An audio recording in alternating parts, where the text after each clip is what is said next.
Hello guys, welcome to Throne Academy. நம்ம இன்றைக்கி இந்த வீடியோ பதிவில் பிப்ரவரி 10க்கான நடப்பு நிகழ்வுகள் தான் பார்க்க போகிறோம். ஃபர்ஸ்ட் நியூஸ் பாருங்கள்.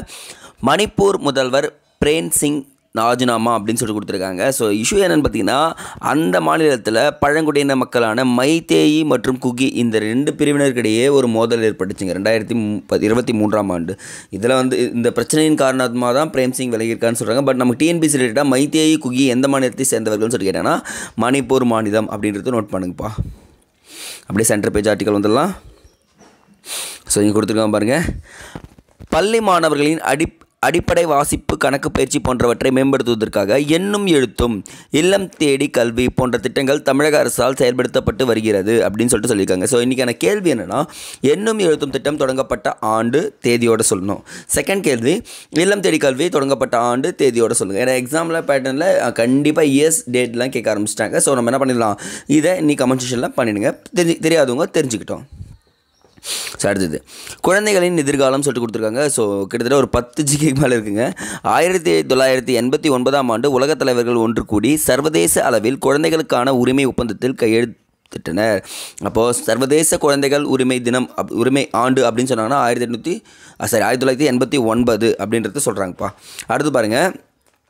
14 வயதுக்குட்பட்டவர்கள் கட்டாயமாக கல்வி கற்பது அரசாங்கத்தின் கடமை என்றாலும் குழந்தைகள் கல்வி இன்னும் 50% எட்டவில்லை. இது ஒரு மிகப்பெரிய ஒரு டேட்டாவாக கொடுத்துருக்காங்க.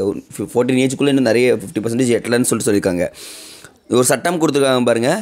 குழந்தை தொழிலாளர் முறையை தடை செய்யும் சட்டம் 1986ஆம் ஆண்டு இயற்றப்பட்டது. அப்போ 1986ன்றது இம்பார்ட்டன்ட். நெக்ஸ்ட்டு, உலக அளவில் இந்தியாவில் தான் 14 வயதுக்கு உட்பட்ட குழந்தை தொழிலாளர்கள் அதிகம் உள்ளனர் அப்படின்னு சொல்லிட்டு கொடுத்துருக்காங்க. அப்போ 14 வயதுக்கு உட்பட்ட குழந்தை தொழிலாளர்கள் அதிகமாக உள்ளது இங்கே தான். அப்போது அதிகமாக உள்ள மாநிலம் அப்படின்னு சொல்லிட்டு கேட்கறதுக்கு வாய்ப்பு இருக்கா பாருங்கள். ஸோ யூபி, உத்தரப்பிரதேசம் தான் பார்த்திங்கன்னா அதிகமாக உள்ள மாநிலம், குழந்தை தொழிலாளர்கள் அதிகமாக இருக்கிற மாநிலம்னு சொல்லியிருக்காங்க இப்போ ஒரு டேட்டாவில். நெக்ஸ்ட்டு, ஸோ போக்சோ சட்டம் இயற்றப்பட்ட ஆண்டு 2012ஆம் ஆண்டு.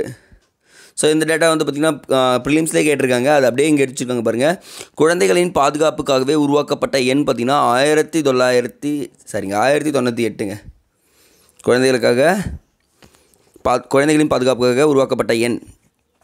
ஸோ இலவச தொலைபேசி எண்ணுங்க. ஸோ இதையும் நோட் பண்ணுவீங்க. ஸோ கொஷின்ஸ் எப்படி கேட்டாலும் நம்ம அடிக்கிற மாதிரி இனிமேல் நான் உங்களுக்கு தயார்படுத்திடுறேன். நீங்கள் ஒரே ஒரு விஷயம் தான் ரெகுலராக ஃபாலோ பண்ணால் தான் ஈஸியாக எலிமினேஷன் கூட பண்ண முடியுன்றது சொல்லிடலாம். ஸோ குரூப் 2ல் எக்கச்சக்கமான கொஷின்ஸ், ஒரு கிட்டத்தட்ட ஒரு 10 கொஷின்ஸ் நம்மளது வந்திருக்குங்க. நான் கண்டிப்பாக அது ப்ரூஃபோட அனுப்புகிறேன் உங்களுக்கு. இப்போ பாருங்கள், ஸ்பெடெக்ஸ் திட்டத்தில் எவ்வித கோளாறும் இல்லை அப்படின்னு சொல்லிட்டு கொடுத்துருக்காங்க. ஸோ ஸ்பெடெக்ஸ் திட்டம் விண்வெளியில் 2 விண்கலை இருக்கிறது. அது ஜஸ்ட் ஒரு கிளான்ஸ் பார்த்துருங்க. கொடுத்துருக்காங்க பாருங்கள். ஒரு திட்டம் மட்டும் எழுதுங்க.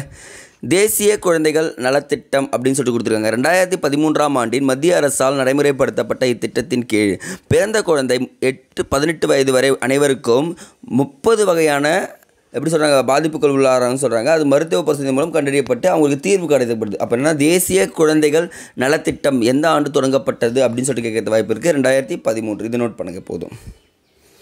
நெக்ஸ்ட்டு, ஸோ இதான் ஸ்கிப் பண்ணிட்டு இங்கே கொடுத்துருக்காங்க பாருங்கள்.